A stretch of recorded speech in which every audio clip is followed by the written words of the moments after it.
Hema committee റിപ്പോർട്ടുമായി ബന്ധപ്പെട്ട വാർത്തകൾ രാവിലെ തന്നെ പത്രത്തിൽ വായിച്ചുകൊണ്ടിരിക്കുകയാണ്. നിരവധിയായിട്ടുള്ള നടീനടന്മാർ, രാഷ്ട്രീയ നേതാക്കന്മാർ, മന്ത്രിമാർ തുടങ്ങിയവർ വലിയ രീതിയിലുള്ള പ്രതികരണങ്ങൾ ഇതുമായി ബന്ധപ്പെട്ട് നടത്തുന്നുണ്ട്. അപ്പോഴാണ് ഈ സൈഡിൽ സിദ്ദിഖ് ലൈംഗികമായി ഒരു നടിയെ ചൂഷണം ചെയ്തതുമായി ബന്ധപ്പെട്ടൊരു വാർത്ത കാണാൻ വേണ്ടി ഇടയായത്. നടനും അമ്മ ജനറൽ സെക്രട്ടറിയുമായ സിദ്ദിഖിനെതിരെ ലൈംഗിക ആരോപണവുമായി നടി രേവതി സമ്പത്ത് ഇന്നലെ മുതലേ വാട്സാപ്പിലും ഫേസ്ബുക്കിലുമൊക്കെ ഈ വാർത്ത കണ്ടിരുന്നു. ഇന്നിപ്പോൾ പത്രത്തിൽ വായിച്ചുകൊണ്ടിരിക്കുകയാണ് പെട്ടെന്ന് വാട്സാപ്പിലൊരു നോട്ടിഫിക്കേഷൻ കാണുന്നത്. സിദ്ദിഖ് രാജിവെച്ചു എന്ന രീതിയിലേക്ക് ഒരു വാർത്ത വന്നിട്ടുള്ളത്. ഉടനെ തന്നെ ടി വി എടുത്ത് നോക്കുമ്പോഴാണ് മനസ്സിലായത് സിദ്ദിഖ് ഈ വിഷയവുമായി ബന്ധപ്പെട്ടുകൊണ്ട് രാജിവെച്ചിരിക്കുകയാണ്. അപ്പോൾ ഏതായാലും ഹേമ കമ്മിറ്റി റിപ്പോർട്ട് പുറത്തു വന്നതുമായി ബന്ധപ്പെട്ടുകൊണ്ട് നിരവധിയായിട്ടുള്ള കാര്യങ്ങൾ സിനിമാ മേഖലയിൽ നടക്കുകയാണ്.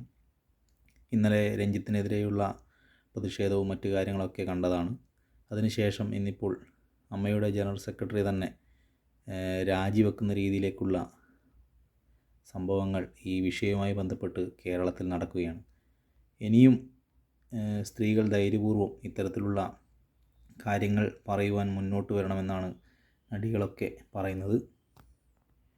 മാധ്യമങ്ങൾ ഏതായാലും ഈ വിഷയങ്ങളൊക്കെ സർക്കാരിനെതിരെയുള്ള വിഷയങ്ങളാക്കി എല്ലാ കാലത്തും ചെയ്യുന്നത് പോലെ ഒരു രാഷ്ട്രീയമായി പ്രതിപക്ഷത്തിന് കൂട്ടുപിടിച്ചുകൊണ്ട് ഈയൊരു WCCക്കും ഈ ഒരു കമ്മിറ്റി വരാൻ വേണ്ടി ഏറെ പരിശ്രമിച്ച സർക്കാരിനെതിരെ തിരിക്കാൻ വേണ്ടിയിട്ടാണ് നിലവിൽ മാധ്യമങ്ങൾ ചെയ്യുന്നത്. എന്തു തന്നെയാലും പരിശോധിച്ച് നടപടി എടുക്കുമെന്നും അതുപോലെ തന്നെ കുറ്റക്കാർക്കെതിരെ ഏത് അറ്റം വരെയും പോകുമെന്നാണ് സർക്കാർ പറഞ്ഞത്.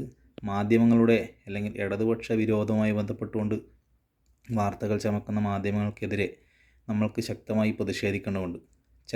ചലച്ചിത്ര മേഖലയിലെ പ്രശ്നങ്ങളിൽ കൃത്യമായ നടപടി ഇതുമായി ബന്ധപ്പെട്ട് ഉണ്ടാകുമെന്ന് തന്നെയാണ് എനക്കും വ്യക്തിപരമായിട്ട് തോന്നുന്നത്. ഏതായാലും അമ്മയുടെ ജനറൽ സെക്രട്ടറി ഇതുമായി ബന്ധപ്പെട്ടുകൊണ്ട് ഇത്തരത്തിലുള്ളൊരു ആരോപണം ഉന്നയിച്ചതുമായി ബന്ധപ്പെട്ടുകൊണ്ട് രാജിവെച്ചിട്ടുണ്ട്. അതേതായാലും സ്വാഗതാർഹമാണ്.